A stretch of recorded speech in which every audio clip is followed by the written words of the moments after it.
Hello everyone, कैसे हैं आप सब और क्या हाल समाचार हैं आपके। अब आपकी डिमांड थी ड्रोन इंडस्ट्री के बारे में, तो पहला स्टॉक है जेन टेक्नोलॉजी का।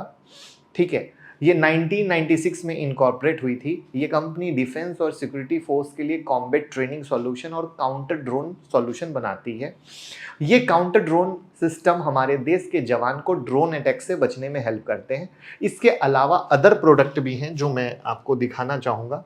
इनके प्रोडक्ट की लिस्ट आपके सामने लंबी है, आप वीडियो को रोक कर देख सकते हो। अगर हम ऑर्डर बुक पे आते हैं तो ऑर्डर बुक का भी हमने प्रेजेंटेशन रखा है 31 दिसंबर 2023 के मुताबिक।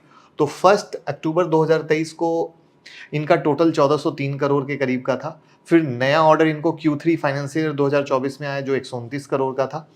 ऑर्डर जो एग्जीक्यूट हो गया वो 98 करोड़ का था। और ये बड़ी अच्छी चीज़ है कि मतलब ऑर्डर एग्जीक्यूशन हो रहा है और वहीं पर 31 दिसंबर 2023 तक जाते हैं तो 1434 करोड़ के करीब का ऑर्डर है। तो यानी ऑर्डर बुक हो गया, नया ऑर्डर हो गया, ऑर्डर एग्जीक्यूट हो गया, तो फाइनल क्या बचा वो आपके सामने है। अब ये देखते हैं कि ऑर्डर बुक कहाँ से क्या है, कैसे है। तो बहुत ही डाइवर्सिफाइड है जिसमें डोमेस्टिक और एक्सपोर्ट दोनों मिले हुए हैं। और मैंने वीडियो की शुरुआत में कहा था कि कोई भी देश तरक्की तब करता है, उसकी इकोनॉमी तब मजबूत होती है जब वो मैन्युफैक्चरिंग करे तो देश में भी माल बिके और विदेश में भी माल बिके। और ये उसका एक बेहतरीन सबूत है, जहां पे डोमेस्टिक अगर हम देखते हैं तो 997 करोड़ के करीब का और एक्सपोर्ट में 437 करोड़ का है। और ये काफी अच्छा नंबर है, ये बिल्कुल मत भूलिएगा। वहीं पर कंपनी के हम रेवेन्यू की तरफ भी एक नजर डाल लें तो Q3 फाइनेंशियल ईयर 2023 को हमने कंपेयर किया है Q3 फाइनेंशियल ईयर 2024 से। और आप सिंपली देखो, बिना डिटेल में जाए, वैल्यू करोड़ में है, ऑपरेशन में 90% का ग्रोथ, इब्टा में 150% का ग्रोथ और प्रॉफिट आफ्टर टैक्स में 224% का ग्रोथ है, जो डेफिनेटली एक बहुत ही इस सोच को बता रहा है कि डेफिनेटली कंपनी भी अच्छी कर रही है और जो सरकार बहुत कुछ कर रही है ड्रोन में, उसका इंपैक्ट देखने को आपको मिल रहा है।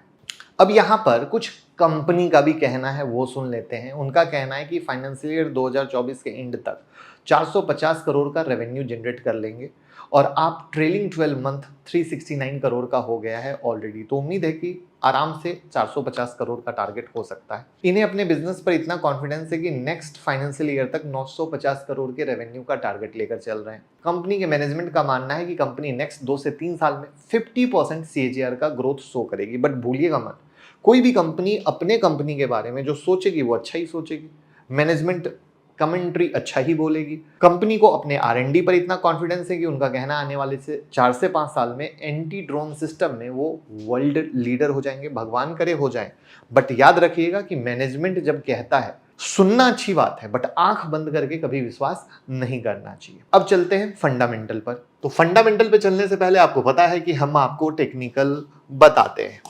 तो वहां पर अगर चार्ट का प्राइस एक्शन देखें तो ये एक टॉप लगा है और जहां से ये ब्रेकआउट हुआ है, तो यानी ये जो ब्रेकआउट लेवल है इसका सपोर्ट लेवल है। अब इसको हम डेली चार्ट से भी देख लेते हैं, ये वीकली चार्ट था। तो अगर आप डेली चार्ट से देखोगे तो मोटा मोटा आप ये पाओगे कि अगेन ये जो टॉप है जहां से गिरा वापस से टॉप होके ब्रेकआउट होके आया, तो ये इसका एक सपोर्ट लेवल है। तो ये एक सपोर्ट लेवल है और ये ऊपर का एक रेसिस्टेंस लेवल है जिस पे आपको नजर रखने की जरूरत है।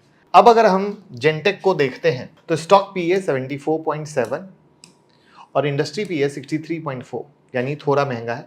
लेकिन पीजी पे देखोगे तो 0.50 है, यानी पीजी लेवल पर सस्ता है। तो जब पीजी लेवल पे सस्ता हो और इंडस्ट्री पी से थोड़ा सा महंगा हो तो उसको हम लोग कहते हैं कि कंपनी बहुत अच्छे तरीके से काम कर रही है, इसलिए ठीक है। वहीं पर ROC और ROE आपके सामने है, अराउंड 15% के ऊपर रहता है तो माना जाता है कि अच्छा है। डेट सिर्फ 0.23 करोड़ का है जो कि डेफिनेटली डेट फ्री कहा जाएगा।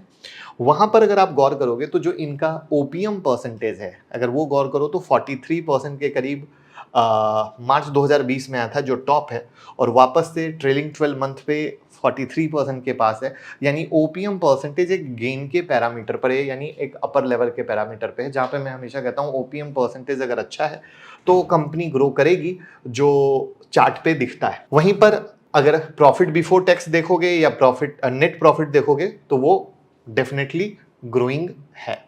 इन्वेस्टर पे नजर डालें तो प्रमोटर की होल्डिंग 60% थी जो घट के 55% के आसपास आ गई है, और एफआईआई की होल्डिंग अराउंड 3.84% और डीआईआई की 3.31% के पास है।